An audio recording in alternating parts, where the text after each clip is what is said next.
प्रश्य पूर्णमादाय पूर्णमेवावशिष्यते। ॐ शान्तिः शान्तिः शान्तिः। शङ्करं शङ्कराचार्यं केशवं बादरायणम् सूत्रभाष्यकृतौ वन्दे भगवन्तौ पुनः पुनः। ईश्वरो गुरुरात्मेति मूर्तिभेदविभागिने व्योमवद्व्याप्तदेहाय दक्षिणामूर्तये नमः।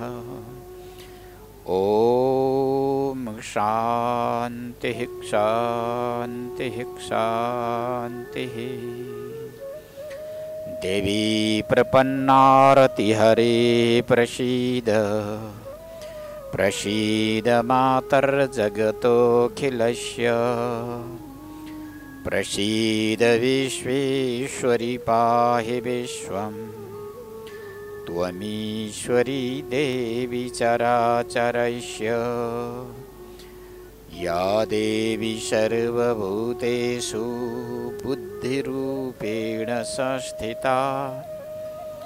नमस्तस्यै नमस्तस्यै नमस्तस्यै नमो नमः। ॐ सर्वचैतन्यरूपां ताम् आद्यां विद्यां च धीमहि बुद्धिं या नः प्रचोदयात्। सच्चिदानन्दरूपाय गुरवे बुद्धिसाक्षिणे संसारतापदग्धानां शरण्याय नमो नमः। ॐ शान्तिः शान्तिः शान्तिः।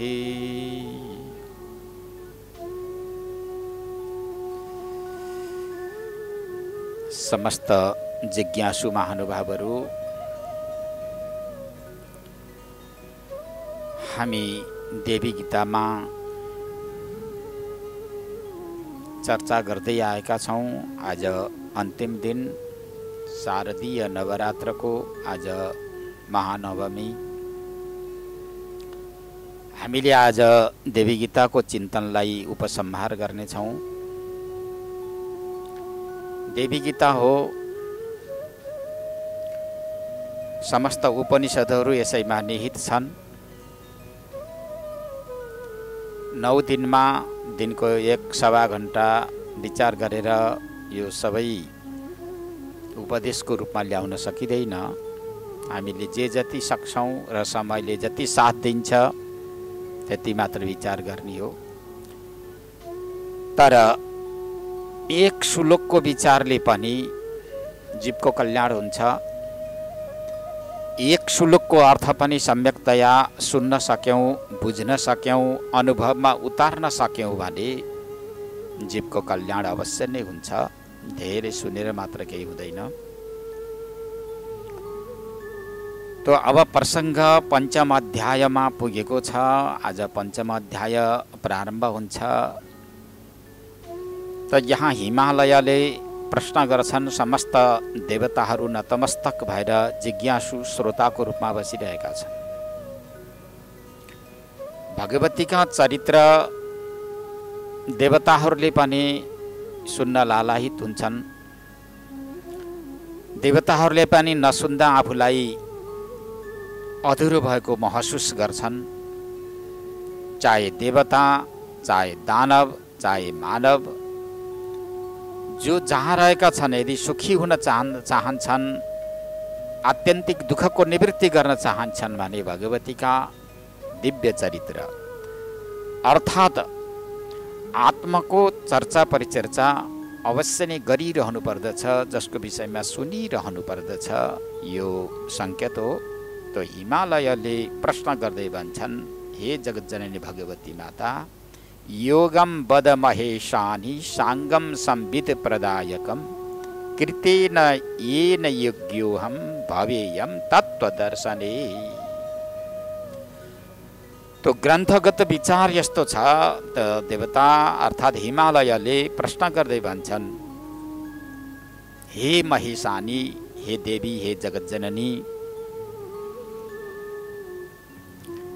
साङ्गम योगम वद, अङ्गले सहित भएको योगको विषयमा चर्चा चलाउनुहोस्। योगको विषयमा हामीले केही सुन्न चाहन्छौँ। त्यो योग पनि यस्तो होस् संवित प्रदायकम, जसले ज्ञान तत्त्व ज्ञानलाई प्राप्त गरोस्, प्रदान गरोस्, उपदेश गरोस्। तत्त्व ज्ञान प्रदान गर्ने अङ्गले सहित भएको योगको विषयमा हामीलाई उपदेश गर्नुहोस्। कृतेन येन यज्ञोऽहं भवेयं तत्त्वदर्शने, जसको साधना गर्नाले अर्थात् अभ्यास गर्नाले, कृतेन भनेको अभ्यास गर्नाले तत्त्वदर्शनमा म योग्य हुन सक्दछु, अर्थात् हामीहरू योग्य हुन सक्दछौँ।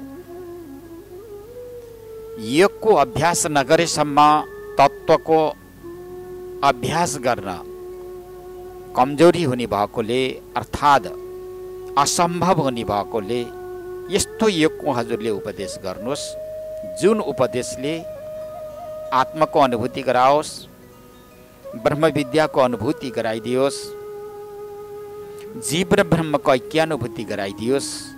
यस्तो योगको उपदेश गर्नुहोस्। परन्तु त्यो योग पनि यस्तो हुनुपर्दछ साङ्गम, अङ्गले सहित भएको योग। अङ्गले सहित भएको योग भनेर यहाँ चर्चा चलाइरहँदा, अर्थात्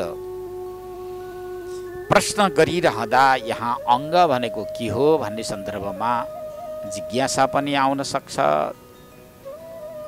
यम, नियम, आसन, प्राणायाम, प्रत्याहार, धारणा, ध्यान, समाधि, यी 8 प्रकारका जो योगहरू छन् त यी योगलाई अङ्ग भनेर बताइएको छ। अब यिनका उपाङ्गहरू पनि छन् त्यस्तै। यो उपाङ्गहरूको पनि चर्चा अगाडिको पाठमा हुनेछ। तर यो योग कस्तो हुनुपर्दछ? संवित प्रदायक हुनुपर्नेछ, जसले ज्ञान प्रदान गरोस्, जीव र ब्रह्मको ऐक्यानुभूति गराइदियोस्, जसलाई जानिसकेपछि संसारमा कुनै पनि विषयवस्तु जान्न बाँकी नरहोस्, जसको अनुभूति गरिसकेपछि संसारमा कुनै पनि द्वितीय तृतीय वस्तुको अनुभूति गर्न बाँकी नरहोस्,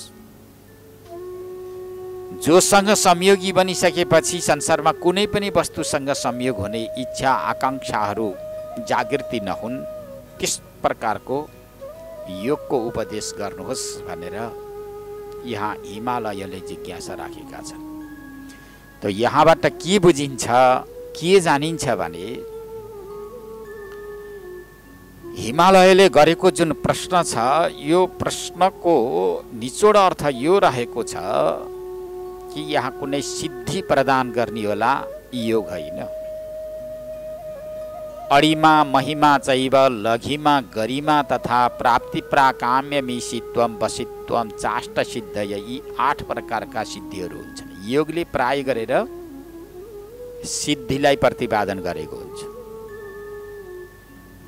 हामी योग गर्दछौँ, योगाभ्यासी छौँ भनेर यदि कसैले केही भन्छन् वा प्रस्तुत गर्दछन्, योगाभ्यासका लागि अगाडि बढेका छन् भने प्राय सिद्धिका आकाङ्क्षी बनेर योगाभ्यासी बनेका हुन्छन्। सिद्धि प्राप्ति उद्देश्यले, अर्थात् सिद्धि भनेको यो लोकमा सुख शान्ति समृद्धि सम्पत्तिले युक्त भएर बाँच्न र अर्को लोक स्वर्ग वा उत्तम लोकमा गएर बस्ने आकाङ्क्षाले प्राय गरेर योगीहरूले योगाभ्यास गरेका हुन्छन्। परन्तु यहाँ कुनै सिद्धि प्रदायक योग सम्बन्धमा यहाँ हिमालयले प्रश्न गरेका छन्। यिनले त मोक्ष रूप योगलाई प्राप्त गर्नको लागि प्रश्न गरिरहेका छन्। यो योगको सम्बन्ध सिधै मोक्षसँग छ, आत्मासँग छ, ब्रह्मसँग छ, जीव ब्रह्मको ऐक्यानुभूतिसँग छ। त त्यसैले संवित प्रदायकम, जो ज्ञान प्रदायक, जसले ज्ञान प्रदान गर्न सकोस्, यस्तो योग योगको उपदेश गर्नुहोस् भनेर यहाँ प्रश्न गरिसकेपछि जगतजननी भगवती महामाया अत्यन्त प्रसन्न हुनुभयो। हिमालयको प्रश्न र उनको जिज्ञासा, उनको भाव, शिष्यत्व बुद्धि, शिष्यत्व मुद्रा, यो सबै देखिसकेपछि भगवती जगतजननी महामाया अत्यन्त प्रसन्न हुनुभयो। शिष्यको जिज्ञासालाई देखेर गुरु प्रसन्न र अप्रसन्न हुनुहुन्छ। कस्तो खाले जिज्ञासा छ? यदि श्रुति सम्मत धर्नी खाले, परब्रह्म परमात्मालाई जान्ने खाले जिज्ञासा यदि देख्नुभयो भने गुरुको हृदय अत्यन्त खुला हुन्छ, एकदमै खुलेर उपदेश गर्नुहुन्छ। यदि कुनै विषयको प्राप्ति उद्देश्यले प्रश्न गरेका छन्, विषय प्राप्ति जिज्ञासाले यदि प्रश्न गरेका हुन् भने गुरुजीको हृदय कमी नै प्रसन्न हुन्छ, त्यति प्रसन्न हुन सक्दैन। त्यो सामान्य विषय हो। त्यो विषय प्राप्ति सम्बन्धी जो प्रश्न छन् गुरु कहाँ गएर गर्नु आवश्यकता छैन, ती त सांसारिक व्यक्तिको नजिकमा गएर पनि अवश्य नै हुन सक्दछ। र त्यसैले यो मोक्ष सम्बन्धी जो सहयोगीका रूपमा रहेको जुन योग छ, त्यो योग सम्बन्धी सहयोगी सम्बन्धी योगको प्रश्न गरेकोले जगतजननी भगवती महामाया अत्यन्त प्रसन्न हुनुभयो र उपदेश गर्दै भन्नुहुन्छ, न योगो नभसः पृष्ठे न भूमौ न रसातले ऐक्यम जीवात्मनो राहुर योगम योग विशारदाः। अब योगको विषयमा चर्चा चलाउँदै भन्नुहुन्छ। अब योग कस्तो योग? योग शब्दको अर्थ हुन्छ जुट्नु, एक हुनु, मिल्नु, अभिन्न हुनु, यसको नाम योग हो। योग शब्दको अर्थ यो हुन्छ कि एक हुनु, मिल्नु, जुट्नु, अभिन्न हुनु, यसलाई योग भनेर भनिन्छ। अब कोसँग संयोग, कोसँग मिल्नु, कोसँग जुट्नु, कोसँग जोडिनु, यो चर्चाको विषय हुन्छ। अब यसको विषयमा लम्बा चौडा यदि विचार गर्दै जानियो, चिन्तन गर्दै जानियो हो भने महिनौँ दिन पनि जान्न सक्छ। तर म त्यसरी जान्न। अब यो सामान्य एउटा छोटो समय छ, यो छोटो समयमा म त्यसरी अगाडि बढ्न चाहदिनँ। त योग भनेर भगवती महामायाले यहाँ चर्चा चलाउन खोज्नु भएको छ कि न योगो नभसः पृष्ठे। योग कुनै अन्तरिक्षसँग सम्बन्धित योग यो होइन। कुनै अन्तरिक्षमा गएर बस्नु, स्वर्ग आदि गरिएका लोकमा गएर बस्नु, स्वर्ग आदि गरिएका लोकसँग सम्बन्धित हुनु वा ती लोकसँग जुट्नुलाई यहाँ योग भनेको होइन। अन्तरिक्षसँग गएर जुटेर बस्नुलाई पनि यहाँ योग भनिएको होइन। भगवती भन्नुहुन्छ न भूमौ न रसातले, पृथ्वीसँग संयोगी हुनु वा पृथ्वीसँग जुटेर बस्नुलाई पनि यहाँ योग भनिएको होइन। शरीर छुट्नु, फेरि पृथ्वीमा आएर जन्मिनु, किनकि पृथ्वीसँग सम्बन्ध भयो भने पृथ्वीको जुन पृथ्वीसँग योग भयो। रसातल योगमा माने ती तलातलादि लोकमा गयो भने ती लोकसँग उसको सम्बन्ध भयो। अतल वितल सुतल तलातल रसातल पातल आदि गरिएका यी लोकहरूसँग पनि सम्बन्ध हुनु योग भनेर भनिएको छैन। भूलोक, भूवरलोक, स्वरलोक, महरलोक, जनलोक, तपलोक, सत्यलोकसँग सम्बन्धित भएर बस्नु वा शरीर छुटिसकेपछि त्यहाँ ती लोकमा गएर ती लोकसँग सम्बन्धित भएर बस्नुलाई पनि योग भनेर भनिएको होइन। हुन त व्यवहारमा यहाँ पनि अब योग र वियोगका प्रसङ्ग आउँछन्। जहाँ योग हुन्छ त्यहाँ वियोगका प्रसङ्ग पनि आएका हुन्छ। जस्तो व्यावहारिक रूपमा अहिले पनि योग र वियोग देखिन्छ। जस्तो कुनै व्यक्तिलाई भोक लागेको छ, भोक लागेको व्यक्तिको योग अन्नसँग भयो। 5-7 दिनको भोको थियो, 5-7 दिनको भोको व्यक्तिले यदि अन्न प्राप्त गर्यो भने त्यो व्यक्तिको अन्नसम्म योग भयो। त्यो अन्नसँगको जुन योगले बडा आनन्द भयो। तीर्खले सताइएको थियो, त्यसको सम्बन्ध पानीसँग भयो, पानीसँग योग भयो भने पनि त्यसलाई बडा आनन्दको अनुभूति। ठण्डीको समयमा जाडोले कठ्याङ्ग्रिएको थियो, त्यहाँ न्याना कपडाहरू प्राप्त गर्यो, ती कपडासँग सम्बन्ध भयो भने पनि त्यो कपडाको योगले पनि व्यक्ति सुखी हुन्छ। लामो समयसम्म पुत्रको वियोगले अत्यन्त दुखी भएको थियो। लामो समयपछि अचानक छोरो आयो, छोरासँग भेटघाट भयो, छोरोसँग संयोग भयो भने पनि त्यहाँ आनन्द आएको हुन्छ। मित्र मिलनको आनन्द उसले लिन चाहिरहेको थियो। धेरै समयदेखि मित्रसँग भेटघाट थिएन, उसँग भेटघाट भयो। भेटघाट हुनु भएको योग हुनुभयो, मिलिसकेपछि त्यहाँ पनि आनन्द आयो। यस्तै संसारमा हर वस्तुसँग योग हुन्छ।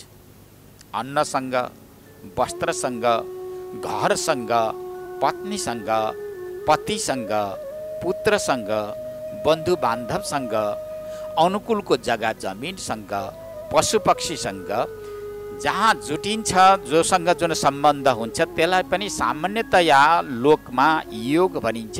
योग हुँदा बडा प्रसन्न हुन्छ। कि यहाँ हिमालयले यस्तै खाले योगको प्रसङ्ग उठाएका हुन्।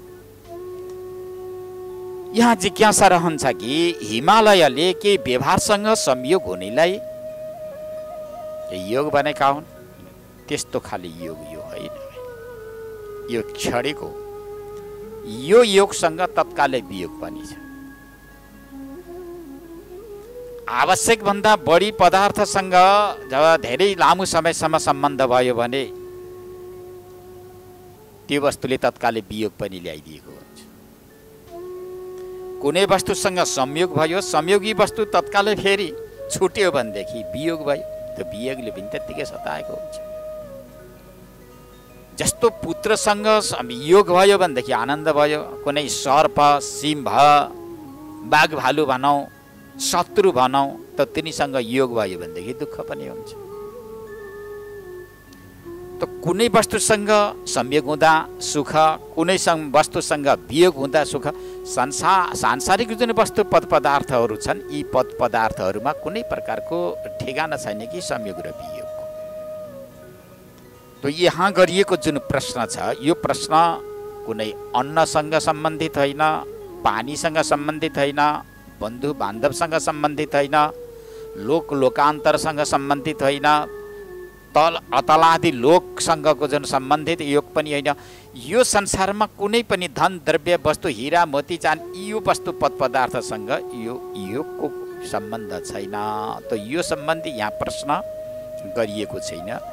यो त सिधै परब्रह्म परमात्मासँग संयोग हुने खाली प्रश्न गरिएको छ। जुन योगमा कुनै प्रकारको वियोग नहोस्। त ख्याल गर्नुपर्छ, संसारमा जति जति वस्तुसँग जुन जुन पदार्थसँग योग हुन्छ त्यहाँ वियोग जरुर हुन्छ।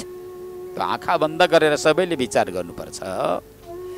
आज एक वस्तुसँग संयोग भएको छ भने सके त्योसँग आजै वियोग होला, आज नभए भोलि वियोग होला, भोलि नभए पर्सि होला, 1 वर्षपछि होला, 10 वर्षपछि होला, 50 वर्षपछि होला। कुनै न कुनै समयमा त्योसँग वियोग नभइकन फुर्सदै छैन, अवश्य नै वियोग हुन्छ। त त्यसैले साधक मुमुक्षुहरूले कुनै वस्तु पद पदार्थ प्राप्त गरेर यहाँ प्रसन्नता हुनु आवश्यकता छैन।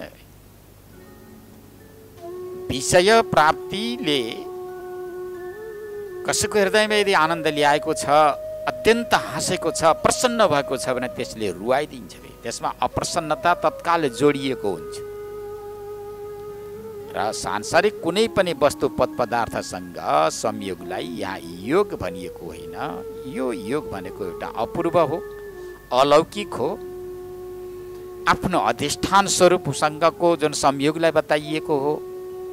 भगवती महामायाले पनि यसैलाई निर्देशन गर्दै भन्नुभयो, न योगो नवसः पृष्ठे न भूमौ न रसातले। कुनै अन्तरिक्षसँग सम्बन्ध हुनुलाई पनि यहाँ योग भनेको होइन। स्वर्ग आदि गरिएका लोकसँग सम्बन्ध हुनुलाई पनि यहाँ योग भनिएको होइन। अतलादि लोकसँग सम्बन्ध हुनुलाई पनि यहाँ योग भनिएको होइन, परन्तु यहाँ यो योग भनेको ऐक्यम जीवात्मनो राहुर योगम योग विशारदा, योग विशारदहरूले, योगका ज्ञाताहरूले, जसको सम्बन्ध अर्थात् योगसँग छ, योगको इतिवृत्त जसले जान्दछन्, तो त्यस्ता योग विशारदहरूले यही बताएका छन्, जीव र ब्रह्मको जो ऐक्यता हुन्छ, एक हुन्छ, यसलाई नै योग भनेर बताएका छन्। यो योग नै यथार्थ योग। त्यसदेखि अतिरिक्तका जो योगहरू छन्, हाम्रो योग छ, घरसँग योग छ, घरसँग भएको योग कति वर्षसम्मको लागि हो, यसलाई विचार गर्नुपर्छ। 20 वर्षको लागि घरसँग योग होला, 30, 40, 50 वर्षसम्म यो घरसँग हाम्रो योग होला, परन्तु त्यसपछि वियोग हुनुपर्दछ। पति पत्नीको योगमा संयोग 20, 30, 40, 50 वर्षसम्म होला, त्यसपछि वियोग हुन्छ। पुत्र कलत्रादिहरूसँगको जुन योग पनि 20, 30, 40, 50, 60, 70 वर्षसम्म होला, 100 वर्षसम्म होला, बढी भएछ भने त्यसपछि वियोग हुन्छ। संसारमा कुनै यस्ता वस्तु छैनन्, अर्थात् मायाद्वारा रचित वस्तु पदार्थ यस्ता छैनन् जो वस्तु शाश्वत हुन्, चिरकाल पर्यन्त रहिरहन्। त्यस्तो कुनै पनि वस्तु यहाँ सर्जित छैन, मायाले त्यस्ता वस्तुलाई रचना गरेकी छैन। त्यसैले यहाँबाट यही निष्कर्ष निक्लिन्छ कि साधक मुमुक्षुहरूले कुनै विषय वस्तुसँग योग भयो, संयोग भयो, प्राप्त गरियो भने म अत्यन्त सुखी भएँ भनेर हृदयमा गर्व ल्याउनु पनि हुँदैन, घमण्ड ल्याउनु पनि हुँदैन, अहङ्कारलाई निम्त्याउनु पनि हुँदो रहेनछ भन्ने यहाँ प्रसङ्ग प्रस्तुत गरिएको छ। ऐक्यम जीवात् मनो राहुर योगम योग विशारदा। अब जीवले ब्रह्मलाई परित्याग गरेर, चैतन्य आफ्नो अधिष्ठानलाई परित्याग गरेर कहिले स्त्रीको शरीरसँग योग भएको छ, कहिले पुरुषका शरीरसँग उसको सम्बन्ध भएको छ, यी शरीरसँग भएन पशु पक्षीका शरीरमा गएर उसको सम्बन्ध भएको छ, पशु पक्षीका शरीरमा पनि स्त्री पुरुष छन्, ती शरीरसँग गएर सम्बन्ध उपस्थापित गरेको छ।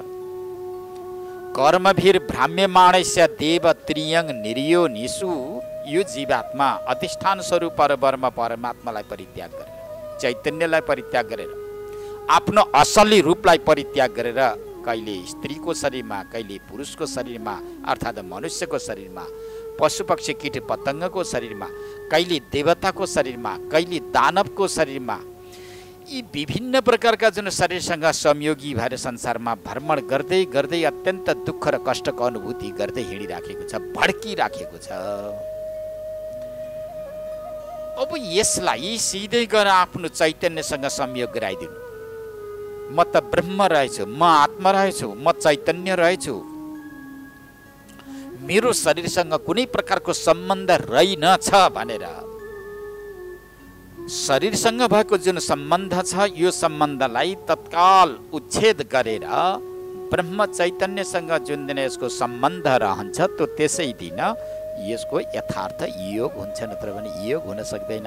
अहिले त कता कता योग शब्द कहाँ कहाँ गएर के भएका छन् भन्न सकिँदैन।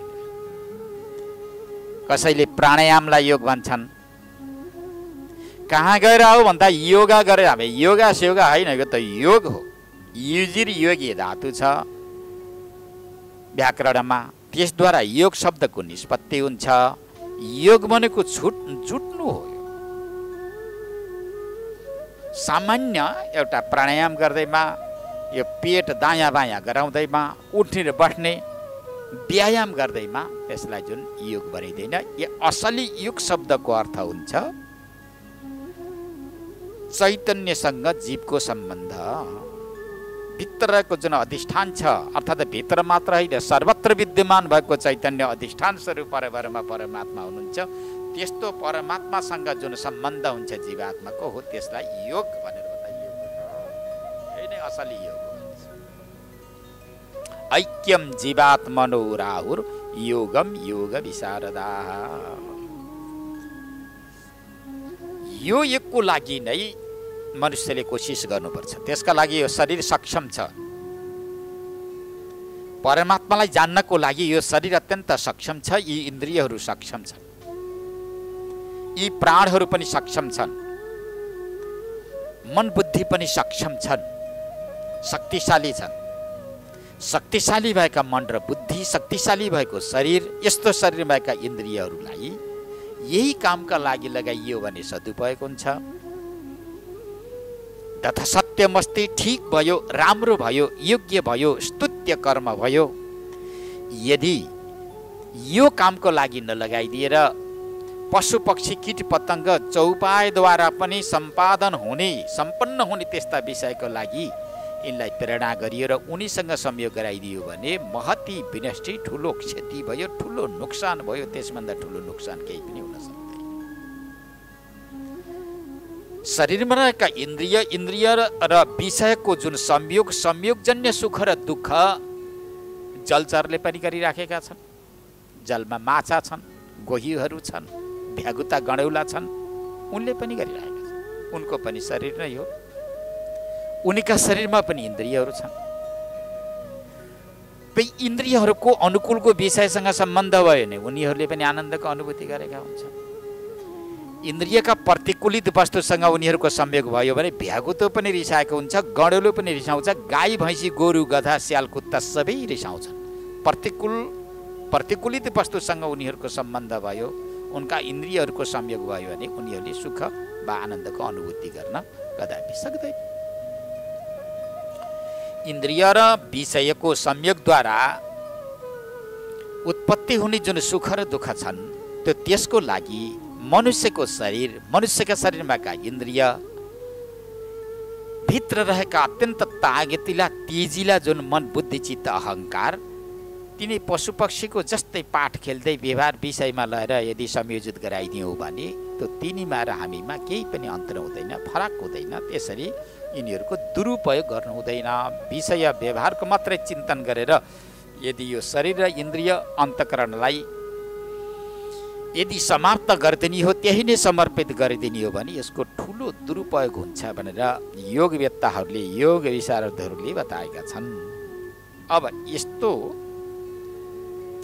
योगलाई सिद्ध गर्न नदिने विघ्न बाधा व्यवधान केही छन् कि भन्ने यस्तो जिज्ञासा थियो। यो जिज्ञासामा जगज्जननी भगवती भन्नुहुन्छ, तत्प्रत्युहा सडाख्याता योग विघ्न करा नग काम क्रोधौ लोभ मोहौ मद मात्सर्य संज्ञकौ योगाङ्गै रेव वित्वा तान् योगिनो योगमाप्नुयो।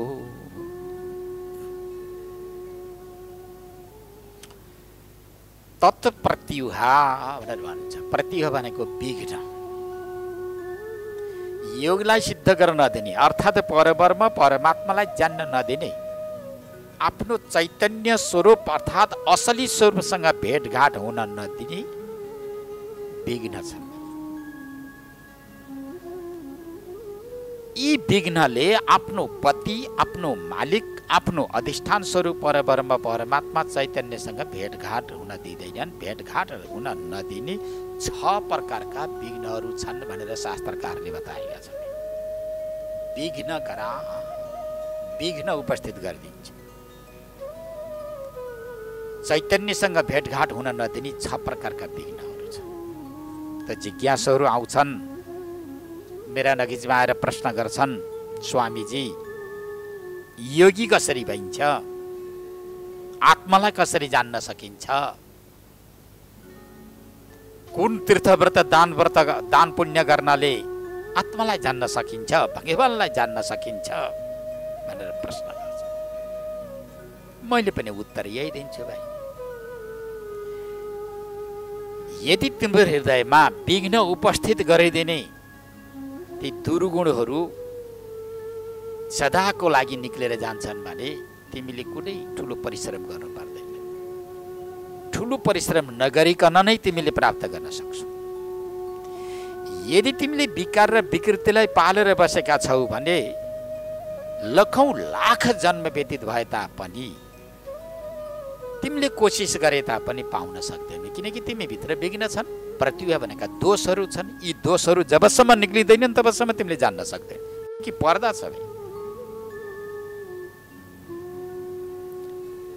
मन्दिरभित्र रहेका मूर्तिको दर्शन कसैले गर्न चाहेको छ, यदि पर्दाले त्यो मूर्तिलाई छोपिएको छ वा कुनै कपडाले छोपिएको छ भने दर्शन गर्न चाहेको व्यक्तिले दर्शन गर्न पाउँदैन। दर्शन गर्ने जिज्ञासुको जिज्ञासा पनि हुनुपर्छ, धाएर त्यहाँ पनि जानुपर्दछ, जसलाई तत्परता भनेर बताएको छ शास्त्रले। त्यसपछि त्यो मूर्तिलाई छेक्ने पर्दा पनि नलगाइएको हुनुपर्छ वा कपडाले नछोपिएको हुनुपर्दछ। छोपिएका कपडाहरू उतारिएको हुनुपर्छ र पर्दा पनि खोलिएको हुनुपर्दछ। आफ्नो भित्र पनि जिज्ञासा हुनुपर्छ। मूर्तिको दर्शन गर्ने प्रबल जिज्ञासा हुनुपर्दछ। भयो भने अवश्य नै मूर्तिको दर्शन हुन्छ। त त्यस्तै कसैलाई मोक्ष चाहिएको छ, संसारबाट मुक्तात्मा, अमलात्मा, विमलात्मा बन्न हृदयबाट नै जिज्ञासा जागृति भएको छ भने त्यस्ता व्यक्तिले जो आएका दोषहरू छन् ती दोषहरूलाई, जोसँग भेटघाट हुन नदिने पर्दाको रूपमा रहेका दोषहरूलाई हटाउनु पर्दछ। ती पर्दा के हुन्? काम, क्रोधौ, लोभ, मोहौ, मद, मात्सर्य, संज्ञकौ। 6 प्रकारका छन् ती दोषहरू। कुनै मुमुक्षु संसारबाट तर्न चाहन्छ भने कोसिस गरौँ आजदेखि नै। भाइ भरका कुडा कचौडाहरू भित्र बोकिराखेका छन्।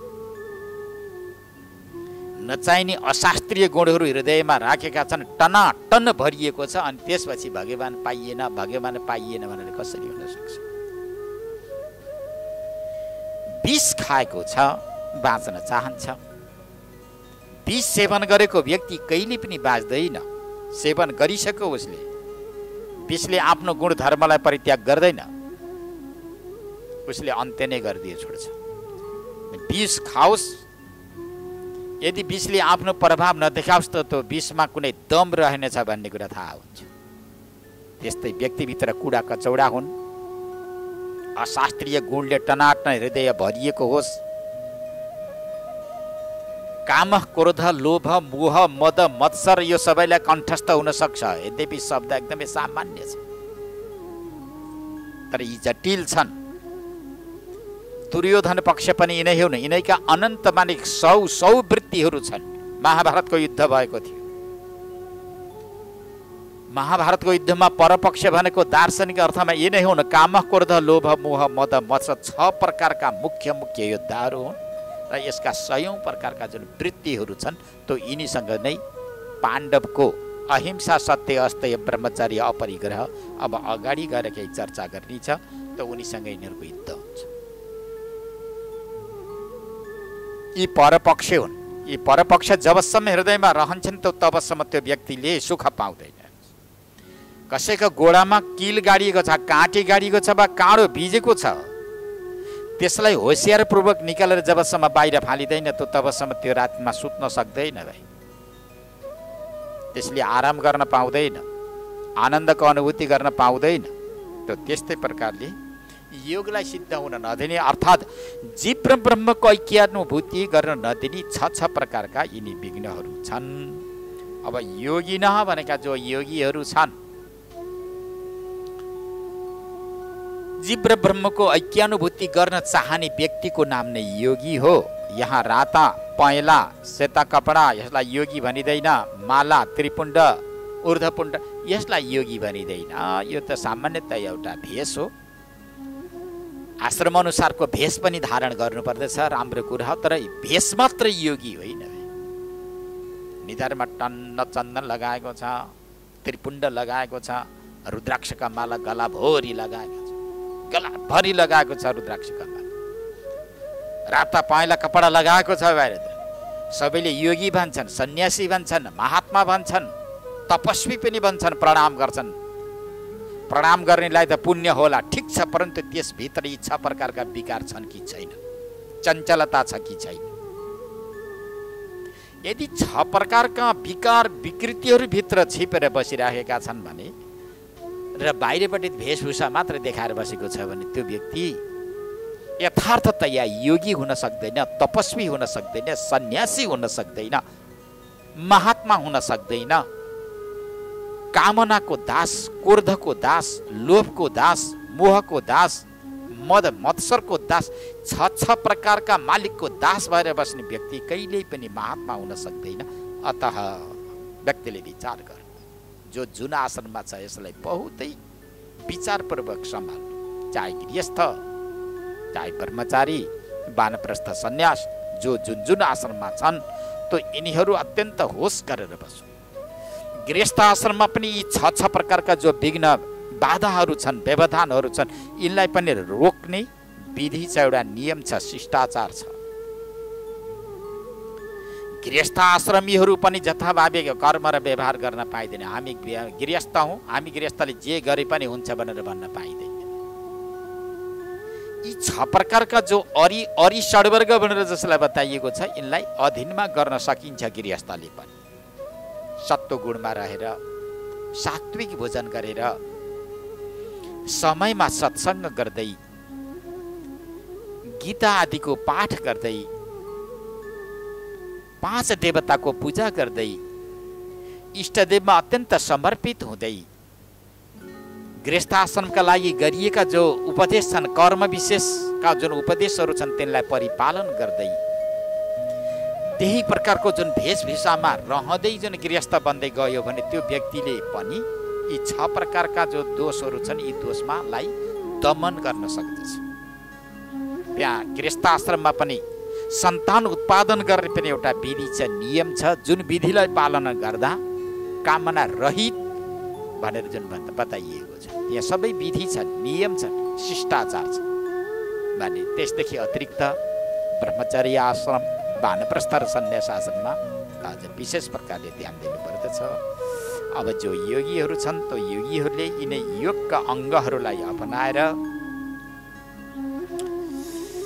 योगाङ्ग ही एव भित्वा, योगको अङ्गद्वारा नै यिनी 6 प्रकारका जो अरि छन् अर्थात् शत्रु छन्, यिनलाई जित्न सकिन्छ।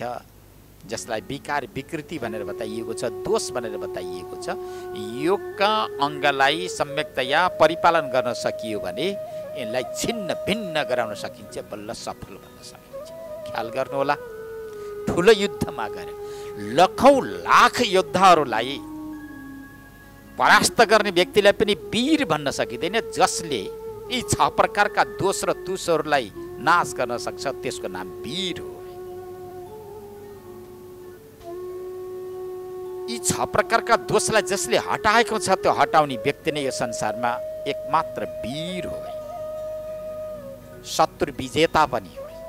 त्यसैको ध्वजा नै संसारमा फरफराएको हुन्छ। त त्यसैले यी 6 प्रकारका जुन दोषहरू छन्, यी दोषहरूलाई जित्नको लागि योगका अङ्गको आश्रय लिनुपर्दछ। कसै न कसैको आश्रय नलिएसम्म यिनलाई जित्न सकिँदैन। यिनलाई जित्नको लागि त आश्रय चाहियो, तो सिधै त जित्न सकिँदैन भाइ। कसैको आश्रय नलिएसम्म तिनलाई परास्त गर्न अवश्य नै सकिँदैन। अब परास्त गर्नको लागि यहाँ काम छ। काम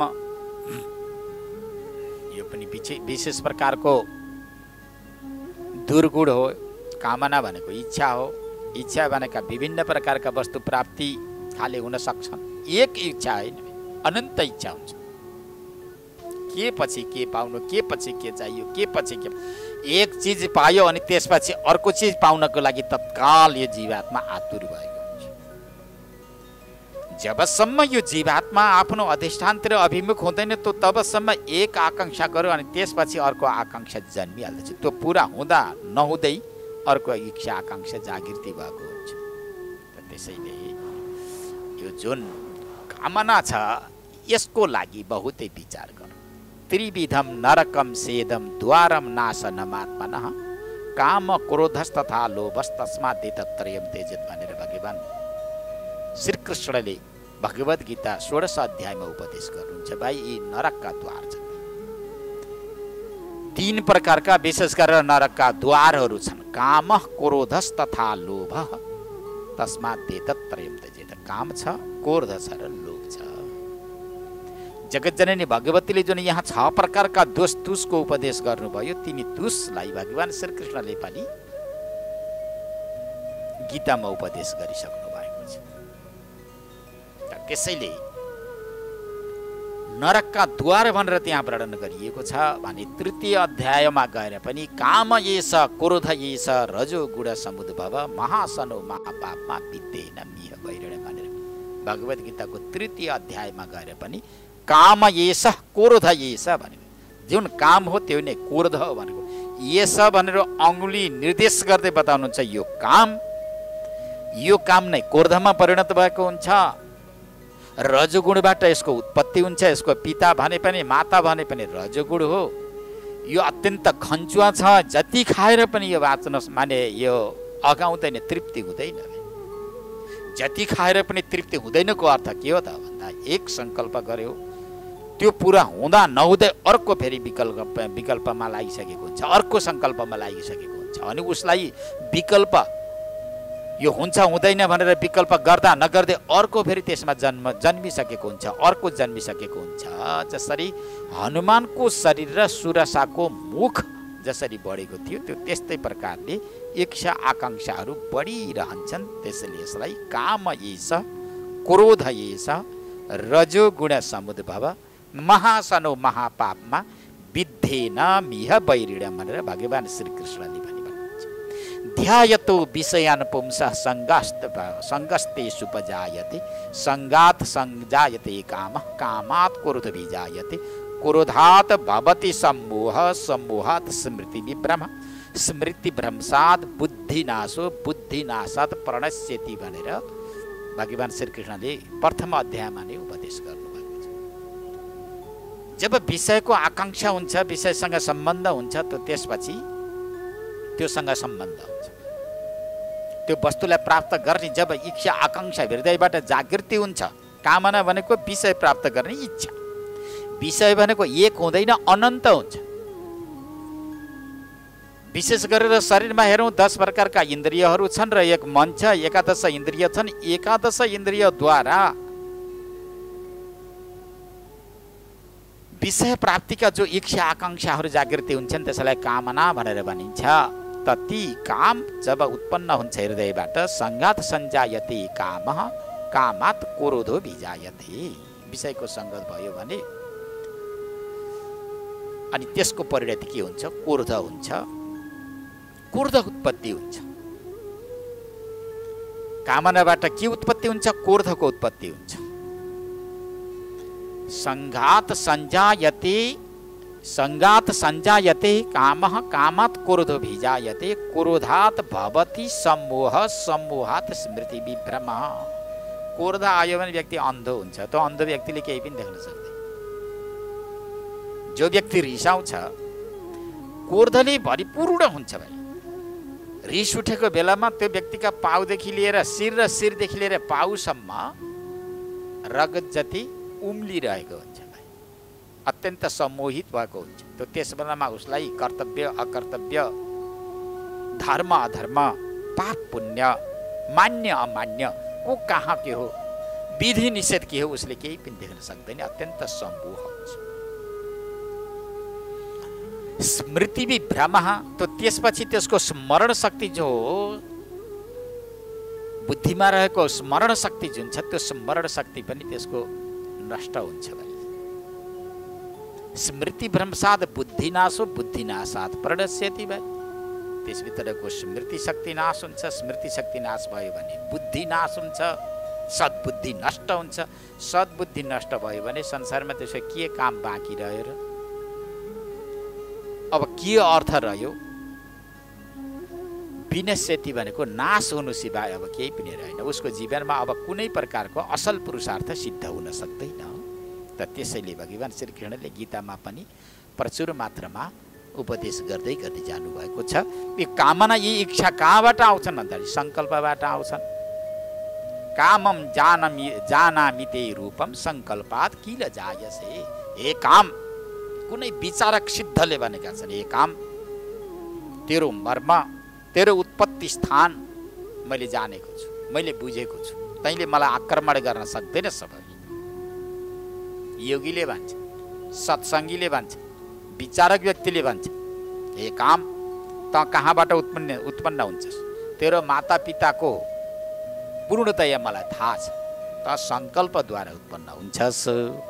मैले आजदेखि सङ्कल्प गर्दिनँ, मैले सङ्कल्प गरिनँ भने तत्काल तेरो मृत्यु हुन्छ, तेरो अन्त्येष्टि म आफैले गर्छु। योगीले भन्नु सङ्कल्प नै मैले गरिनँ भने तेरो उत्पत्ति कहाँ हुन्छ? उत्पत्ति भएको तिरो पनि पूर्णतया अस्तित्वविहीन, अर्थात् तेरो नाश हुन्छ। मैले सङ्कल्प नै गर्दिनँ भनेर जुन सत्सङ्गी योगीले यसरी कामनालाई हप्काएका छन्, इच्छा आकाङ्क्षाहरूलाई हप्काएका छन्। त त्यसैले यहाँ काम पहिलो गुण छ। अब यहाँ योगाङ्गको प्रसङ्ग ल्याउनु भएको छ। योगाङ्गको प्रसङ्ग ल्याउने क्रममा भन्नुहुन्छ यम, नियम, आसन, प्राणायाम, प्रत्याहार, धारणा, ध्यान, समाधि अङ्गली सहित भएको योगको उपदेश गर्नुहोस् भनेर हिमालयले गरिएको प्रश्नअनुसार अब योगाङ्गको यहाँ वर्णन गर्नुहुन्छ। यी योगहरू कति छन्? 8 प्रकारका छन्। यमम, नियमम, आसन, प्राणायामौ, ततः परम, प्रत्याहारम, धारणाख्यम, ध्यानम, सार्धम, समाधिना, अष्टाङ्गा न्याहुरे तानि योगिनाम योग साधने। त योगीहरूले जुन साधना गर्न योग्य भएका, साधन नगरी नहुने, नअपनाउँदा अधुरो भइने यस्ता योगका 8 प्रकारका अङ्गहरू छन्। यसलाई अङ्ग भनेर बताइएको छ। त्यो सुरुमै जुन सङ्केत गरिएको थियो। अब यी 8 प्रकारका योग मध्येमा यम, नियमलाई यहाँ विभाजन गर्दै भन्नुहुन्छ यमका 10 प्रकारका लक्षण छन्। अन्यत्र 5 प्रकारका लक्षण पनि बताइन्छ। त यहाँ जगतजननी भगवतीले यमका अर्थात् यमका 10 प्रकारका लक्षण छन्। तो 10 प्रकारका लक्षण के हुन्? अहिंसा, सत्यमस्तेयम, ब्रह्मचर्यम, दयार्जवम, क्षमा, धृतिर, मिताहारः, शौचम चेति यमा 10। यिनै पालन गर्दाखेरि भित्रबाट एउटा अमृत आउँछ, विशेष प्रकारको रस आउन सक्दछ। आज व्यक्ति संयमी हुन सक्दैनन्, निष्ठावान पनि हुन सक्दैनन्, योगलाई स्वीकार गर्न सक्दैनन्, त त्यसपछि सुखी बन्न चाहन्छ। कसरी सुखी हुन्छ? बाह्य वस्तु पदार्थद्वारा व्यक्ति कहिले पनि सुखी हुँदैन। सुखी भए जस्तो देखिए पनि त्यो एउटा सुखाभास मात्रै हो, यथार्थ त्यो सुख हुन सक्दैन। यथार्थ सुखको लागि भित्रैबाट रस आउनु पर्दछ। भित्रबाट रस आउनको लागि व्यक्तिले यमका 5 प्रकारका लक्षणहरू छन्। अर्थात् यमका 10 प्रकारका लक्षण छन्। ती 10 प्रकारका लक्षण के हुन्? अहिंसा, सत्य, अस्तेय, ब्रह्मचर्य, दया, आर्जव, क्षमा, धृति, मिताहार, शौचम। यति 10 हुन्। त यमका 10 प्रकारका लक्षण यही हो। यो कल्पवृक्ष भने पनि यिनै हुन्। मनुष्यका जीवनमा अर्थात् मनुष्यको शरीरमा, मनुष्यको यो योनिमा कल्पवृक्ष भनेका यिनै हुन्। यिनलाई पालना गर्न सकियो भने कल्पवृक्ष खोज्नको लागि स्वर्गमा जानुको आवश्यकता छैन। अहिंसा पहिलो त छ। अहिंसा, हिंसाबाट बच्ने।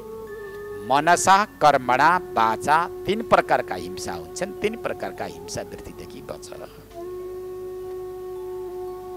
वाणीले वा शरीरले हिंसा नगरे पनि व्यक्ति बसेर मनद्वारा हिंसा गरिराखेको हुन्छ। मैले मांसाहार गर्दिनँ, कुनै पशु पक्षीको वध गरेर मांसाहार गर्दिनँ, मैले हिंसा गर्दिनँ भनेर व्यक्तिले भन्दछ। परन्तु भित्र मनबाट हिंसा गरिराखेको छ। अर्काको कुभलो चिताएको छ, अर्काको नराम्रो चिताइराखेको छ। खराब वृत्ति, खराब चिन्तन यदि मनभित्र ल्यायो भने त्यो मानसिक हिंसा। परजीवको अहितकारक जो चिन्तन एक। अर्को कुरा खराब जो वृत्तिहरू छन्, जुन वृत्तिले जीवनलाई अन्धकारमय बनाइदिन्छ, त्यस्ता प्रकारका वृत्तिहरू हृदयमा ल्याउनु, यो मानसिक हिंसा हो। यो मानसिक हिंसालाई पनि परित्याग गरिदिनु पर्दछ। मान्छे भित्र डढेको हुन्छ, जलेर बसेको हुन्छ, बाहिर प्रकट गर्न सक्दैन। लोकलज्जाको कारणले, लोकमा फेरि यो बाहिर निकालिहाल्यो भने म तिरस्कृत हुन्छु कि भन्ने भयले, विभिन्न प्रकारको भयले भित्र मनमा रहेका वस्तु बाहिर निकाल्न सक्दैन, परन्तु मनद्वारा उसले ठुलो हिंसा गरेको हुन्छ। अर्काको कुभलो चिताउनु, अभलो चिताउनु, भित्रबाट मनले निन्दा गरिरहनु, त्यो हो मानसिक हिंसा। वाणीकृत हिंसा भनेको कटु शब्दको प्रयोग गरेर अर्कालाई दुःख दिनु। हुन्छन् कसैका वाणीमा बाणभन्दा पनि विशेष प्रकारका शक्ति भएका वाणी हुन्छन्। बोल्यो त छोयो, छोयो त पोलिहाल्यो, त्यस्ता प्रकारका वाणी हुन्छ। सत्यम ब्रुयात प्रियम ब्रुयात न ब्रुयात सत्यम प्रिय भनेर महाभारतमा बताएको छ। सत्य बोल, प्रिय बोल, हितकारक बोल। सत्य भए पनि अर्कालाई बिजाउने खाले छ भने यी त्यस्ता शब्दको प्रयोग नगर। वाणीमा मधुरता आओस्, मधुमत्ता। उपनिषदमा आउँछन्, हे भगवती अर्थात् हे भगवान मेरो वाणीमा मधुमत्ता आओस्, मधु प्रविष्ट होस्, वाणी यति मधुर होस् कि सबैलाई पगाल्न सकोस्। यसरी स्तुति र प्रार्थना पनि गरिएको छ उपनिषदमा। त्यसैले वाणीकृत हिंसा, वाणीद्वारा अर्कालाई दुःख दिनु, अर्काको मनलाई दुखी बनाउनु वाणीकृत हिंसा हो। शस्त्र अस्त्र हातमा लिएर गएर पशु बलिदिनु। अब अहिले नवरात्र छ, प्राय गरेर नेपाली समाजमा यो कति पाच्य हुन्छ हुँदैन। नेपाली समाजमा बहुत कमी पाच्य हुन्छ। नवरात्र आएको छ, मान्छेले जिउरा देवीलाई पूजा गर्नको लागि यो जिउवालाई देवी बनाएर यो यी देवीलाई पूजा गर्नको लागि कति पाठा परिवारका आज ज्यान लिएका हुन्छन् मनुष्यले। हातमा शस्त्र अस्त्र लिएर भगवतीको पूजा गर्छु भन्ने बहाना बनाएर, देवताको पूजा गर्छु भन्ने बहाना बनाएर शस्त्र अस्त्र लिएर कसैको शरीरलाई शिरच्छेदन गरिदिनु, वध गरेर अनि देवीलाई मैले चढाएँ खुसी भएँ भनेर भन्नु, यो अज्ञानता हो, यो शरीरकृत हिंसा हो। यस्तो गर्नु हुँदैन। पशुको शरीरभित्र पनि जगतजननी भगवती महामाया लुक्नु भएको छ। भगवती बस्ने त्यो पनि एक प्रकारको मन्दिर हो। जसरी मनुष्यको शरीरभित्र भगवती हुनुहुन्छ, भगवान हुनुहुन्छ, भगवान बस्ने मन्दिर भनेर बताइएको छ। भगवती बस्ने मन्दिर भनेर मनुष्यको शरीरलाई बताइएको छ। त्यो त्यस्तै प्रकारले पशुहरूको शरीर पनि भगवान बस्ने त्यो पनि मन्दिर नै हो। भगवती बस्ने मन्दिरलाई टुटाएर फुटाइदिएर अनि बाहिरको एउटा मूर्तिलाई खुसी बनाउनको लागि वध गर्नु, ती मूर्तिहरूलाई फुटाइदिनु अर्थात् भगवती बस्ने मन्दिरलाई फुटाइदिनु, यो ठुलो हिंसा भएकोले अहिंसा भनेको शरीरकृत हिंसा, शारीरिक हिंसालाई पनि परित्याग गरिदिनु, वाणीकृत हिंसालाई पनि दूर गरिदिनु, परित्याग गरिदिनु, मनद्वारा गरिने हुने जुन हिंसाहरू छन् ती हिंसाहरूलाई पनि परित्याग गरिनु। त्यो शरीरलाई शुद्ध गर्नको लागि माटो पानी पूजा अर्चना गर्नु, वाणी शुद्ध गर्नको लागि हितोपदेश गर्नु, मन्त्रको जप गर्नु, मन पवित्र गर्नको लागि जगतजननी भगवती महामायाको ध्यान गर्नु। त्यसपछि तीन प्रकारका हिंसादेखि बच्न सकिन्छ। अहिंसा, सत्य। अब यसका लम्बा चौडा व्याख्या छन्, लामो व्याख्या अहिले सम्भव छैन। सत्य भनेको मनमा सत्य, वाणीमा सत्य र कर्म व्यवहारमा पनि सत्य कसरी ल्याउन सकिन्छ। युधिष्ठिर महाराजले छोटो एउटा असत्य प्रयोग गर्दा बित्तिकै पृथ्वी काँपेकी थिए। महाभारतमा आउँछन् सबै कुराहरू आउँछ।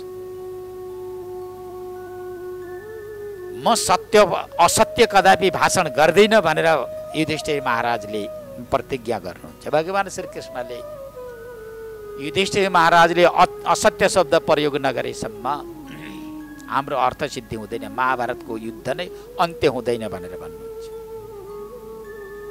त्यसपछि बाध्य विवश भएर त्यहाँ एउटा शब्दको अश्वत्थामा हतोहत भनेर भन्दा त्यो त्यहाँसम्म युधिष्ठिर महाराजको रथ पृथ्वीभन्दा 4 अङ्गुल माथि आकाशमा अडिन्थ्यो अरे।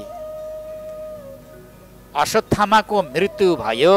अश्वत्थामा नाम गरेको हात्तीको मृत्यु भएको हो कि अश्वत्थामाको मृत्यु भएको हो, गुरुपुत्रको मृत्यु भएको यो भने थाहा छैन, परन्तु अश्वत्थामाको मृत्यु भयो भनेर यसरी यो एउटा संदिग्धता शब्द प्रयोग गर्दा त्यस दिनदेखि युधिष्ठिर महाराजको रथले पृथ्वी छोयो भन्ने प्रसङ्ग आउँछ महाभारतमा।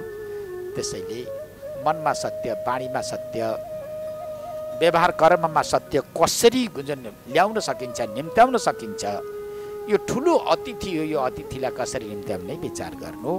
यो दोस्रो भयो। अस्तेय भनेको चोरी जारी नगर्नु, आफू बच्नको लागि प्रारब्ध छ। पृष्ठभागमा प्रारब्ध, अग्रभागमा परब्रह्म परमात्मा विश्व नियन्ता हुनुहुन्छ। एउटा शरीर भरण पोषण गर्नको लागि वा यो शरीरसँग आश्रित भएका 2, 4, 10, 20 जनाको भरण पोषण गर्नको लागि चोरी जारी नगर्नु, परसम्पत्तिमा हस्तक्षेप नगर्नु अस्तेय हो। ब्रह्मचर्य ईश्वरको अन्वेषण गरिरहनु, ब्रह्मचर्य व्रत छ, ऊर्ध्वरेता बन्नु। गृहस्थाश्रममा पनि ब्रह्मचर्य व्रतको जुन विधान छ, ती शास्त्रको अवलोकनद्वारा, शास्त्र अध्ययनद्वारा ती सबै कुराको थाहा हुन्छ। ब्रह्मचर्य व्रतमा रहनु, त त्यसपछि दया गर्नु, सारा प्राणीप्रति दयालु हृदय बन्नु। दयालाई परित्याग गरेको व्यक्ति तपस्वी बन्न सक्दैन, महात्मा बन्न सक्दैन, धर्मात्मा बन्न पनि सक्दैन, दानी बन्न पनि सक्दैन। त्यसैले दया सारा प्राणीप्रति हृदय पग्लेको हुनुपर्छ। म भित्र रहेको चैतन्य यी सारा प्राणीभित्र छ। त्यो भित्र रहेको चैतन्य र म भित्र रहेको चैतन्यमा कुनै प्रकारको अन्तर छैन, मैले निन्दा र तिरस्कार गर्नु हुँदैन भन्ने भाव हृदयमा राख्नु र शरीरप्रति दया गर्नु। आर्जमा भनेको अत्यन्त सरल पनि हुनु, व्यवहारमा क्लिष्ट नबन्नु, कठोर नबन्नु। आफूले जानेको, आफूले अनुभव गरेको ती सारा अनुभवहरू सबैलाई बुझाइदिनु। यो गर्दा राम्रो, यो गर्दा नराम्रो हुन्छ भन्ने जुन व्यवहार पक्ष, त्यो व्यवहार पक्षलाई पनि सबैलाई उपदेश गर्नु। एकदमै सरल जीवनमा जिउनु यो आर्जवम हो। क्षमा, अकारणै कुनै व्यक्तिले तिम्रो ठुलो तिरस्कार गर्यो, अपमान गर्यो, परिणाममा गएर उसले क्षमा याचना गर्दैछ, मैले नजानेर हो, गल्ती भयो भनेर यदि शरणमा आएको छ भने त्यसलाई क्षमा दिनु। आफ्ना 5 भाइ छोरालाई मार्दिने, वध गर्ने, अन्त्य गरिदिने अश्वत्थामालाई द्रौपदीले क्षमा दिएकी छन्। त्यो क्षमा याचना गर्न आएका व्यक्तिलाई क्षमा दिनु। धृति भनेको प्रारब्धवश सुख पनि उपस्थित हुन्छ, दुःख पनि उपस्थित हुन्छ, सम्पत्ति, आपत्ति, विपत्ति यी सबै उपस्थित हुन सक्दछन्। त्यसलाई धैर्यतापूर्वक धारण गर्न सक्नु। धैर्य हो, आफूलाई थाहा, आफू आत्मा हो, आफू चैतन्य हो। यी सबै जति जति विघ्न आएका छन् यी सबै उपाधि हुन्। उपाधिमा आउँछ विघ्न। शरीर उपाधि हुन्, इन्द्रियहरू उपाधि हुन्, वैभव उपाधि हो, घरद्वार, परिवार, इष्टमित्र, कुल कुटुम्ब यी सबै उपाधि हुन्, पछि आएका हुन्। शुद्ध चैतन्य आत्मा हिजो थियो, आज छ र भोलि पनि रहिरहन्छ। म शुद्ध चैतन्य आत्मा भएकोले ममा कुनै प्रकारको विकार विकृति आउन सक्दैन भनेर धैर्य धारण गरेर ती विभिन्न प्रकारका सुख दुःखलाई सहन गर्नु। मिताहार भनेको आहार व्यक्तिले एकदमै अड्कलेर गर्नु। आहार शुद्धौ सत्व शुद्धि, सत्व शुद्धौ ध्रुवा स्मृति, ध्रुवा स्मृतौ जीवन मुक्ति। उपनिषद शास्त्रले भन्छन् आहार शुद्धि गर्यो भने विचार शुद्धि हुन्छ, चिन्तन शुद्धि हुन्छ, अन्तःकरण शुद्धि हुन्छ। त्यसपछि सत र असतको विवेचना गर्न सक्छौ, सतलाई स्वीकार गर्दछौ, असतलाई छोडिदिन्छौ। तिमी सत हौ, तिमी चैतन्य हौ। असत तिमी कदापि हुन सक्दैनौ, न हिजो भयो न आज हुन्छ र भोलि हुन्छ। तिमी असतको पक्षधर होइनौ, असत तिम्रो स्वरूपै होइन, तिम्रो सत नै स्वरूप हो भनेर यसरी सत स्वरूपको वर्णन गरिएको छ। त्यसैले त्यसको लागि शुद्ध आहार गर्नु, त्यही पनि अड्कलेर गर्नु। ज्यादै अन्न खान थाल्यो भनेदेखि त्यो व्यक्तिको बुद्धि कमजोर हुन्छ। यो शरीरलाई केवल खान र लाउनको लागि मात्र मैले प्राप्त गरेको हुँ भनेर केवल विषय भोगी, अन्न भोगी, विभिन्न प्रकारका शास्त्र निषिद्ध वस्तुको भोगी बन्न थाल्यो भने त्यो व्यक्ति रोगी पनि हुन्छ, भोलि गएर रुनुपर्छ। मित आहार भनेको एकदम अड्कलेर खानु, पेटलाई 4 भाग लगाउनु भनेर बताएका छन् ऋषिहरूले। 1 भाग अन्नले पुरा गरिदिनु, दोस्रो भाग जलले पुरा गर्नु, तेस्रो भाग वायुले पुरा गर्नु, चतुर्थ भाग खाली राखिदिनु। त्यसपछि स्वस्थ हुन्छ। रोगले देख्दै देख्दैन, रोगले भेटघाट गर्न आउँदैन त्यो शरीरमा। जति जति व्यक्ति रसनेन्द्रिय अर्थात् जीवको बसमा पर्दछ त्यति त्यति भोग भेटघाट गर्न आउँछ, अर्थात् रोगहरू भेटघाट गर्न आउँछन्। भोगी व्यक्ति नै रोगी देखिएका छन्, योगी व्यक्ति प्राय रोगी देखिँदैन। त्यसैले मिताहार गर्नु, शौच, भित्र र बाहिर पवित्र, मन पवित्र, वाणी पवित्र, व्यवहार अत्यन्त सत्वगुणी, सफा, उज्यालो, यी 10 प्रकारका यमका उपाङ्गहरू हुन्। यी उपाङ्गहरूलाई पालना गर्न सक्यो भने त्यसको जीवन त्यही कल्पवृक्ष हुन्छ, कामेधेनु गाई हुन्छ, नन्दिनी गाई हुन्छ, के हुँदैन, सर्वस्व हुन्छ। र तिमीलाई उपाङ्ग, योगका अङ्ग भनेका 8 र उपाङ्ग यमका 10 प्रकारका जुन उपाङ्गहरू भए भने त्यस्तै नियमका पनि 10 प्रकारका लक्षण छन्। तपः, सन्तोष, आस्तिक्यम, दानम, देवस्य पूजनम, सिद्धान्त श्रवणम, हिरी, मति, जप, हुतम, यी 10 प्रकारका नियमका अङ्गहरू। नियमका पनि 10 प्रकारका लक्षणहरू छन्। तपः भनेको तपश्चर्या, जस्तो व्रत उपासनालाई यहाँ तपः भनेर भनिन्छ। एकादशी उपवास, सोमबारको दिन भगवान शङ्करलाई प्रसन्न बनाउनको लागि उपवास, जस्तो नवरात्र आयो जगतजननी भगवती महामायालाई प्रसन्न बनाउनको लागि उपवास। अर्थात् उपवास भनेको सदा सर्वदा जुन भोग गरिरहन्छ त्यस्ता वस्तुलाई परित्याग गर्नु। उपसमीपे भाषा, परमात्माका नजिकै गर। धेरै अन्नका पछाडि लाग्दा परमात्मादेखि टाढा भइन्छ। अन्य भोगविलासी वस्तु पदार्थका पछाडि लाग्दाखेरि पनि भगवानदेखि टाढा भइनिएको हुन्छ, नजिक भइँदैन। उपवास हुँदैन। उपवास हुँदा ती सबै वस्तुलाई पदार्थलाई परित्याग गरिसकेपछि उप भनेको नजिक हो, समीपमा, अर्थात् भगवानको समीपमा बस्न पाइन्छ, समीपमा जान पाइन्छ, समीपमा जाँदा जाँदै भगवान नै बन्न पाइन्छ। त्यसैले तप भनेका व्रत उपवासहरू भए, जस्तै शारदीय नवरात्र भयो, भीष्म पञ्चक भयो, किच्र चान्द्रायण, पक्ष चान्द्रायण, मास चान्द्रायण, अनि त्यसपछि वैशाख महिनाभरि म अमुक व्रत गर्छु परमात्मालाई पाउनको लागि। परमात्मालाई पाउनको लागि मैले माघ महिनाभरि अन्न परित्याग गर्छु, वा फलफुल खान्छु, फलाहार गर्छु, जलहार गर्छु, के गर्छु। वैशाख महिनामा पनि मैले अब 1 महिनासम्म गङ्गा स्नान गर्छु, अमुक अमुक नियम र आचरणलाई मैले पालना गर्छु भनेर यसरी उपवास गर्नुलाई तप भनिन्छ। सन्तोष भनेको प्रारब्धवश प्राप्त वस्तुमा सन्तोषी हुनु। धन दौलत वैभव प्राप्त हुँदा व्यक्ति नमात्तिनु। कुनै दिन ती सारा पदार्थले परित्याग गरेछन् भने नआत्तिनु। यी प्रारब्धवश प्राप्त हुने वस्तु हुन्। सुख र दुःख जे जस्ता वस्तु प्राप्त हुन्छन् त्यसैमा सन्तोष हुनु, परन्तु असल कर्म गर्दै जानु। यत्ने कृते यदि न सिद्ध्यति कोत्र दोष, प्रयत्न गर्दा गर्दै त्यो वस्तु सिद्ध भएन भने कसैलाई दोष हुन्छ र कसैलाई पनि दोष हुँदैन। तर असल कर्म गर्न छोड्नु हुँदैन। भगवानले शरीर दिएको छ, इन्द्रियहरू दिएको छ, मन बुद्धि पनि दिएको छ। प्रारब्धले जे गराउँछ मैले त्यही गर्छु भनेर सबै प्रारब्धले गराउने होइन। व्यक्तिलाई भगवानले सद्बुद्धि प्रदान गरेको छ, बुद्धिको सदुपयोग गरेर हो। यो खाए पनि हुन्छ, ऊ खाए पनि हुन्छ, जे मन लाउँछ त्यही गरे हुन्छ, जे छ प्रारब्ध त्यही हुन्छ भनेर त्यस्तो हुँदैन। मूर्ख, तँलाई सद असद विवेकिनी बुद्धि प्रदान गरेको छु, मैले दिएकी बुद्धि प्रयोग गरेर तैँले व्यवहारलाई सम्हाल भनेर भगवानले भन्नुहुन्छ। जे हुन्छ प्रारब्धले गराउँछ, जे गराउँछ म त्यसैमा रम्छु भनेर हुँदैन। त्यसो भए भगवानले दिएको सद्बुद्धिको के काम आयो त? सद्बुद्धिको काम नै आएन। विचार गर्नको लागि, विचारपूर्वक व्यवहार गर्नको लागि, व्यवहार सम्पादन गर्नको लागि परमात्माले सद्बुद्धि प्रदान गर्नुभएको छ। शास्त्र चिन्तन गर्नको लागि पनि सद्बुद्धि प्रदान गर्नुभएको छ। सद्बुद्धि विचार प्रयोग गरेर व्यक्तिले कर्म गर्दै गर्नु, परन्तु जे जस्तो वस्तु प्राप्त हुन्छ त्यसैमा सन्तोषी बन्नु। आस्तिक्यम भनेको आस्तिक हुनु। माता पिता, गुरु, धर्म, संस्कृति, वेद, शास्त्र सबैलाई मान्नु। प्रारब्ध, पूर्वजन्म, परजन्म सबैमा आस्था राख्नु, यसलाई आस्तिक्यम भनेर भनिन्छ। आस्तिक हुनु। पहिला त भगवान छ भनेर मान, यिनीप्रति आस्था भयो भने बल्ल व्यक्ति अगाडि बढ्न सक्छ। त्यसपछि दानम, आफ्ना साथमा त्यस्तो कुनै वस्तु छ भने त्यस्तो वस्तु यथायोग्य दान गर्नु, दानद्वारा त्याग्न सिकाउँछ।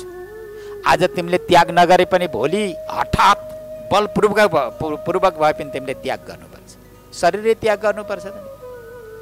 अन्य वस्तु पदार्थ के रहन्छन्? केही रहँदैन। विषयप्रति भएको जुन आसक्ति हटाउनको लागि पनि यहाँ दानको महात्म्य शास्त्रले धेरै व्याख्या गरेको छ, धेरै वर्णन गरिरहेको छ। कुनै कामनायुक्त वा कुनै वस्तु पदार्थ प्राप्ति उद्देश्यले दान गर्न पनि सक्छ, त्यस्तै वस्तु प्राप्त गर्न सक्छ व्यक्तिले, त्यो पनि केही ठुलो कुरा भएन। परन्तु सत्वगुणी बुद्धिद्वारा चित्तशुद्धि उद्देश्य राखेर यदि कसैले दान गर्दछ भने त्यो व्यक्तिको चित्तशुद्धि पनि हुन्छ, दानमा ठुलो दम हुन्छ भनेर बताएको छ। तर दान पनि कति गर्ने, कस्तो गुणी, रजगुणी दान, सत्वगुणी दान, तमगुणी दान गीता 17 अध्यायमा बताइएको छ। 17 अध्याय गीता पढ्नु होला। दानको विधि, यज्ञ यागादिको विधि, भोजनको विधि, शरीर इन्द्रियहरूका विधि सारा 17 अध्याय गीतामा बताइएको छ। त्यो पढ्नुभयो भने त्यहाँबाट ज्ञान हुन्छ। त्यसैले दानम आफूमा भएको वस्तु, योग्य वस्तु दान गर्नु, बरु थोरै दान गर्नु। आजका व्यक्तिहरूले दान त गर्छन्, घरमा कुनै अब राख्न कहीँ थन्काउन मुस्किल भयो, गाह्रो भयो भने ब्राह्मणलाई बोलाएर दान दिउँ भनेर कसैले दान गरे। यो त भान्जो ज्वाइँ हो, सामान्य दान गरे पनि पुग्छ भनेर आफूलाई काम नलाग्ने चिजहरू लिएर दान गरेका हुन्छ। यो ब्राह्मण जे दिए पनि सिधा साधा छन्, हाम्रा ब्राह्मण मान्छन् भनेर एउटा सामान्य आफ्ना व्यवहारमा आफूले प्रयोग गर्न व्यवहारमा नआउने वस्तु लिएर दान गरेर पाप गरेका हुन्छन्। त्यस्तो गर्नु हुँदैन। त्यो व्यक्ति बुद्धि गरेर दिनु हुँदैन। त्यो व्यक्तिमा साक्षात् परब्रह्म परमात्मा देखेर दान गर्नुपर्छ। दान गर्ने व्यक्तिले त्यसभित्रको चैतन्य, त्यसभित्रको नारायण, त्यसभित्रको भगवानलाई देखेर दान दिनुपर्दछ। थोरै देऊ तर योग्य वस्तु देऊ। दानको विधि छ। देवस्य पूजनम, इष्टदेवको पूजा गर श्रद्धा भक्तिपूर्वक। पूज्य पूजक भाव सम्बन्ध हुन्छ। पूज्य परमात्मा इष्टदेव हुनुहुन्छ, पूजक तिमी छौ। इमान्दारितापूर्वक पूजा गर। पूजा गर्ने बेलामा चित्त कहीँ नडुलाऊ, मनमा खराब वृत्ति नल्याऊ। पूजा गर्दैछ, सारा दुनियाँ संसार भ्रमण गरेको छ। पूजा गर्ने बहाना बनाइराखेको छ, आफूले के सम्झिराखेको छ। अशास्त्रीय संस्कार पनि भित्र ल्याएर बढी भरिराखेको छ भने त्यो व्यक्तिको पूजा भएन, पूजा भास मात्रै भयो। देवस्य पूजन, पूजाले व्यक्तिको चित्त शुद्धि हुन्छ, चित्तलाई आकर्षण गरेको हुन्छ। सिद्धान्त श्रवणम, धेरै पुराणका पछाडि मात्रै नलाग। सिद्धान्त भनेको वेदान्त श्रवण गर। सुन्ने विषय भनेको वेदान्त। वेदान्तले तिम्रा नसा नाडी जति सबै गनिदिएको हुन्छ। कस्तो शरीरमा बसेका छौ, कस्ता इन्द्रियलाई लिएर तिमीले अहम गरेका छौ, कस्तो धन सम्पत्तिलाई लिएर तिमीले अहम गरेका छौ, जुन धन सम्पत्ति कहिलेसम्म, कति समयसम्म रहन्छ। वेदान्त शास्त्रले प्रत्येक नसा नाडीलाई छामिदिएको हुन्छ। वेदान्तको भाषा भनेको यथार्थ भाषा हुन्छ। त लटर पटर हुँदैन। आज यति गऱ्यो भने यो पुण्य हुन्छ, यो गयो भने यो लोकमा जान्छौ, यहाँ गएर यति समयसम्म बस्दछौ, यति दिन बस्दछौ, यति रात बस्न पाउँछौ, यस्ता लटर पटर कुरा हुँदैन। गरे गर, नगरे सड जाऊ, मर, सिद्धिन्छौ तिमी। भारतवर्ष जस्तो उत्तम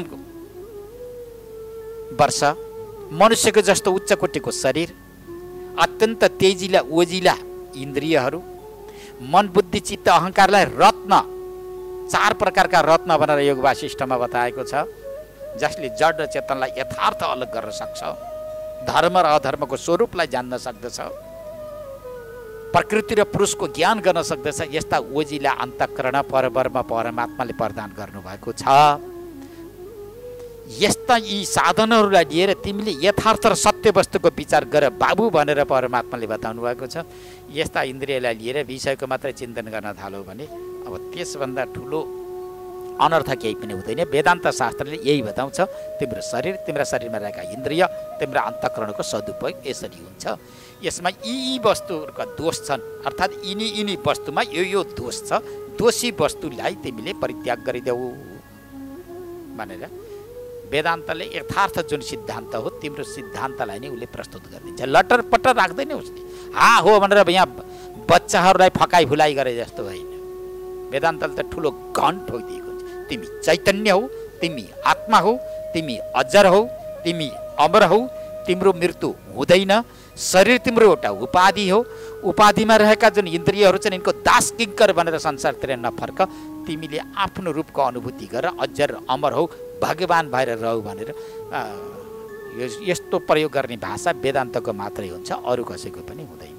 त्यसैले सिद्धान्त सर्वणम चैव हेरी हेरी भनेको लज्जा, अकार्यकरणे लज्जा, नगर्ने काम गर्न पर्यो भनेदेखि लाज मान भाइ। आज व्यक्तिले नगर्ने काम गर्दा बडा प्रसन्नताको अनुभूति गरेको हुन्छ। नाङ्गा मान्छे संसारमा हिँडिराखेका हुन्छ। गीताले के भन्छ, महापुरुषहरूले के भन्छन्, मरेर कहाँ गइन्छ, आफूले गरेका कर्म कसरी भोग गर्नुपर्छ।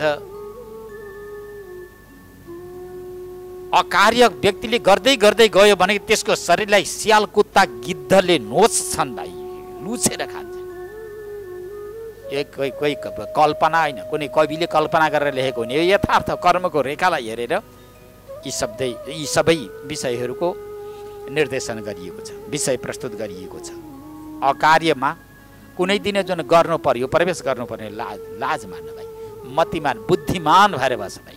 मति भनेको बुद्धि, असाध्य बुद्धिमानी भयो। गर्नुभन्दा पहिले विचार गर, मनले विचार गरेर मात्रै तिमी बच। सत्र असतको विवेचना गरेर मात्र तिमीले जुन व्यवहार गर, बुद्धिमानी भऊ, मति भयो। जप भनेको जप यज्ञ भनेको ठुलो यज्ञ हो। मनलाई तहलाउनको लागि ज्यादै सूक्ष्म साधन भनेको पूजा आदि भन्दा पनि सूक्ष्म साधन भनेको जप हो।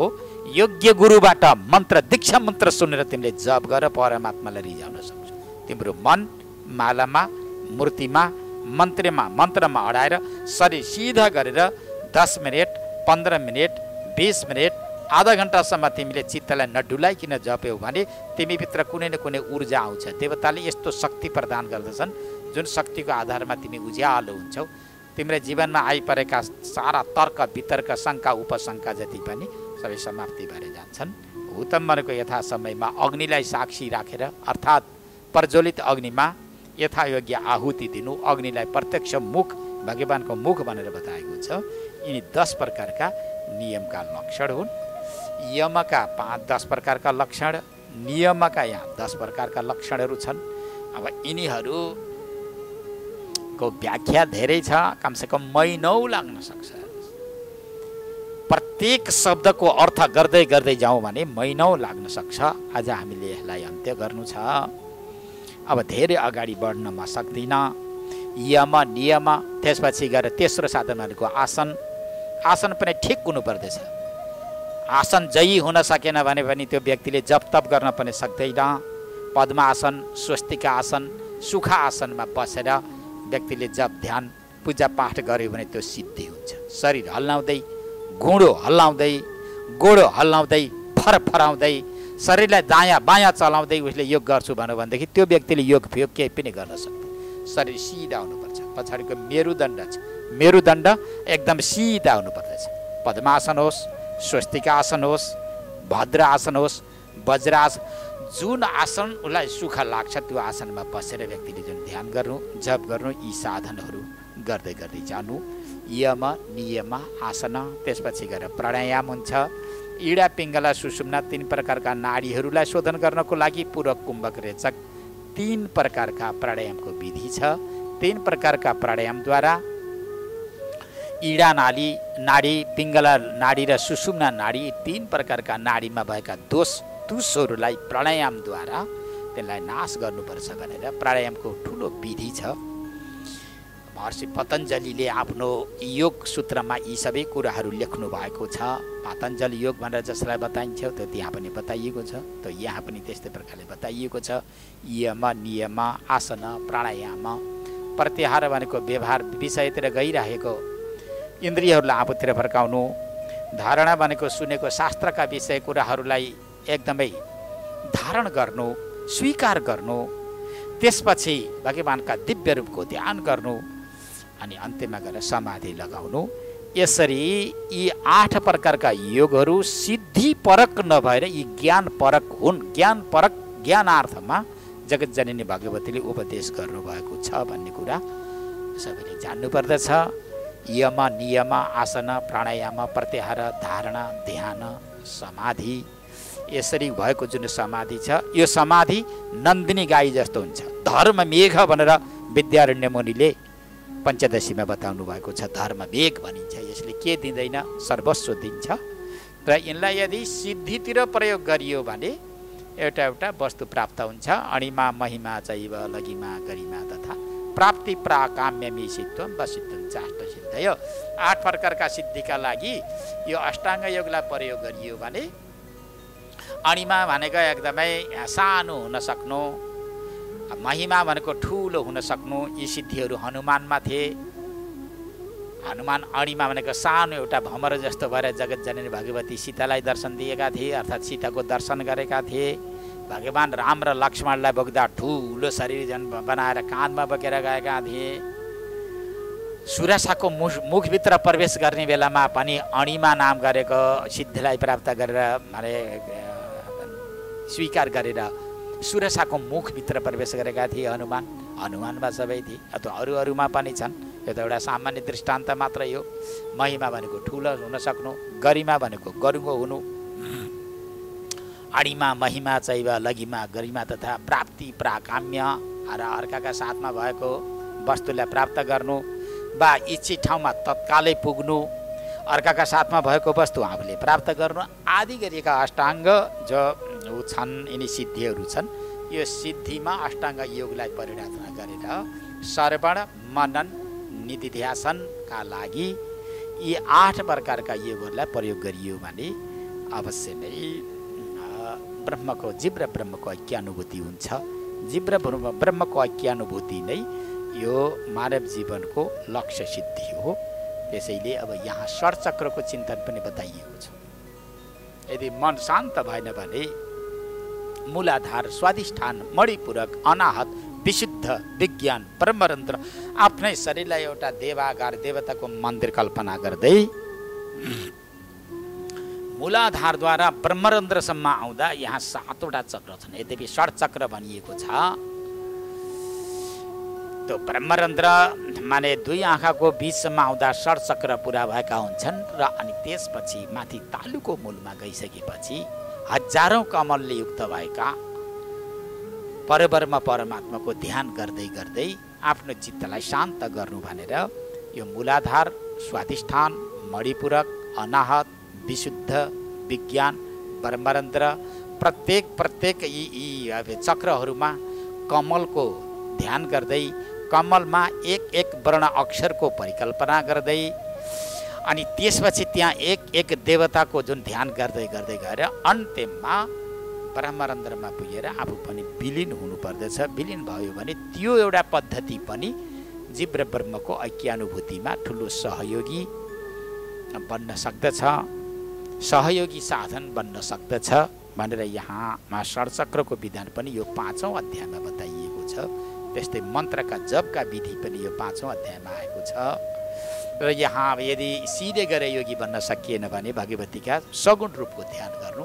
सञ्चिन्त यद भगवत शरणारविन्द वज्राङ्कुश ध्वज स्वरो रुहलाञ्छनाड्यम भनेर जसरी कपिल महर्षिले आफ्नी आमा देवहूतिलाई बताउनु भएको छ त्यस्तै प्रकारले हिमालय यदि षड्चक्र पनि सिद्ध हुन सकेन, यी योग र योगका अङ्गहरूलाई पनि सिद्ध गर्न सकेनौ भने मेरो स्थूल शरीर छ, मेरो स्थूल शरीरका पाउदेखि लिएर शिरसम्म, शिरदेखि लिएर पाउसम्म एक अङ्ग प्रत्यङ्गको ध्यान गर्दै गर्दै गयौ भने विक्षेपित तिम्रा बुद्धिका वृत्तिहरू अत्यन्त सूक्ष्म हुन्छन्।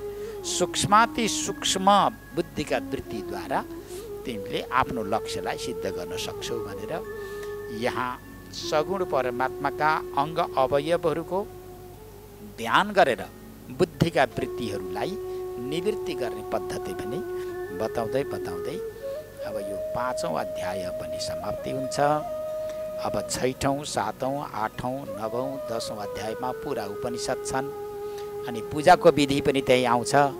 मन्त्रतन्त्रको जप कसरी गर्ने, अनुष्ठान कसरी गर्नाले आफू योग्य पात्र बनिन्छ भन्ने यी सबै विधि र अब उपनिषदका मन्त्रहरूले वाक्यहरूले यही योगलाई कसरी प्रतिपादन गर्दछन् भनेर यही योग जुन यथार्थ योग छ, जीव र ब्रह्मको ऐक्यानुभूतिको जुन योग, यो योगलाई सिद्ध गर्नको लागि दृष्टान्तको रूपमा एक एक उपनिषदहरूले पनि यहाँ वकालत गर्दछन्। यी विधि आएका छन्। अब यो वर्ष अर्थात् 2077 साल शारदीय नवरात्रमा गरिएको जुन देवी गीताको चिन्तन हो, यो देवी गीताको चिन्तनलाई आज मैले यहीँ पूर्ण गर्दछु। हरिहर भगवानका चरणारविन्दमा, जगतजननी भगवतीका चरणारविन्दमा म समर्पण गर्दछु। मैले पहिल्यै दिन पनि भनेको थिएँ, हरिहर मन्दिर स्थापना भएको 26 वर्ष भयो। वार्षिकोत्सव 25वाँ वर्ष र स्थापना काललाई लिएर 26वाँ वर्षमा यो चल्दैछ। ब्रह्मलीन गुरुवर स्वामी परमानन्द सरस्वतीजी महाराज जो नेपालको एउटा सुपुत हुनुहुन्थ्यो, असल सन्त ब्रह्मज्ञानी सन्त हुनुहुन्थ्यो। उहाँले आफ्नो गुरु स्वामी श्रद्धेय अनन्त श्री विभूषित स्वामी सत्यप्रकाश आनन्द सरस्वती गुरुजी महाराज, जो जसको शरीर अहिले पनि विद्यमान छ, हामीले आशीर्वाद दिनको लागि उहाँ एकदमै वर्तमान समयमा पनि प्रसन्न मुद्रामा रहनुभएको छ। अहिले बनारसमा रहनुभएको छ। आफ्नो गुरुलाई साथमा राखेर देवघाटमा हरिहर मन्दिर स्थापना गर्ने मेरो इच्छा छ भनेर उहाँले आफ्नो गुरुलाई निवेदन गरिसकेपछि गुरुलाई साथमा राखेर यो हरिहर मन्दिर स्थापना गर्नुभएको हो। हरि र हर गङ्गा, यी दुई गङ्गालाई लिएर हरिहर मन्दिर स्थापना गरिएको छ। भगवान शङ्करको प्रत्येक त्रिशूली, भगवान विष्णुको प्रत्येक कृष्ण, यी दुई नदीको सङ्गम स्थलमा हरि र हर मन्दिर सान्दर्भिक हुन्छ भनेर एउटा सान्दर्भिक मन्दिर, दुई तले 30औं देवताहरू प्रतिष्ठापित अलौकिक मन्दिर छ। यहाँ महत्त्वपूर्ण मूर्तिहरू छन्, दिव्य मूर्तिहरू छन्, जसको दर्शन गर्दा भक्तहरू अत्यन्त प्रसन्न हुन्छन्। त्यस्तो मन्दिर प्रतिष्ठापन भएको आज अब 26वाँ वर्ष भयो, जसको वार्षिकोत्सव हामीले मनाइयो। सोही सिलसिलामा यतातिर अनुष्ठान पनि चल्दै गयो। अब आज अनुष्ठानको पूर्णाहुति हुँदैछ भने यतापट्टि देवी गीताको पनि हामीले आज केही चिन्तन विचार गऱ्यौँ। हरिहर भगवानका चरणारविन्दमा नमन गर्दै 26 वर्षमा पुगेको हरिहर मन्दिर अलिकति जीर्ण शीर्ण भएको छ। 2072 सालमा आएको जुन भूकम्पले कम्पायमान बनाएको छ, जीर्ण शीर्ण बनाएको छ। अब हामीलाई एउटा चिन्ताको विषय यही छ कि हरिहर मन्दिरलाई योग्य ठाउँमा सारौँ, यस्तै सुन्दर भव्य मन्दिर निर्माण गरौँ। यी मन्दिरभित्र रहेका महत्त्वपूर्ण मूर्तिलाई ससम्मान नयाँ मन्दिरमा भित्राएर विशेष प्रकारले पूजा आराधना अनुष्ठान गरौँ भन्ने मनमा लागेको छ। अब हामी लागिरहेका छौँ। अब यसमा सबै सहयोगी बनिदिन र यो मन्दिर, हरिहर मन्दिर पुनर्निर्माणको सम्बन्धमा सबैले चिन्तन विचार गरिदिनको लागि पनि समस्त श्रोताहरू, यो यन्त्र हेरिरहनुभएका, यन्त्र हेरेर सुनिरहनुभएका महानुभावहरूलाई पनि मैले छोटो सङ्केत गर्दै, विशेष रूपले त अब पछि मैले गर्ने नै छु र एउटा छोटो सङ्केत गर्दै आज यो 9 दिनसम्म गरिएको देवी गीताको चिन्तनलाई जगतजननी भगवतीका चरणारविन्दमा म यही समर्पण गर्दै, सबै सुखी हुनुहोला, सबैको मङ्गल होस्, सबैको कल्याण होस्। विजयादशमी मङ्गलमय बनुन्। दीपावली कि अधिष्ठात्री देवी लक्ष्मी माता पनि अत्यन्त प्रसन्न हुन्। तपाईँहरू सुखी हुनुहोस्, खुसी हुनुहोस्, प्रसन्न हुनुहोस्, मस्त भएर रहनुहोस्। भगवतीका चरणारविन्दमा मन समर्पण गर्दै रहनुहोस्। यिनै शब्दावलीका साथमा हरि ओम तत्सत, हरि ओम तत्सत, हरि ओम तत्सत।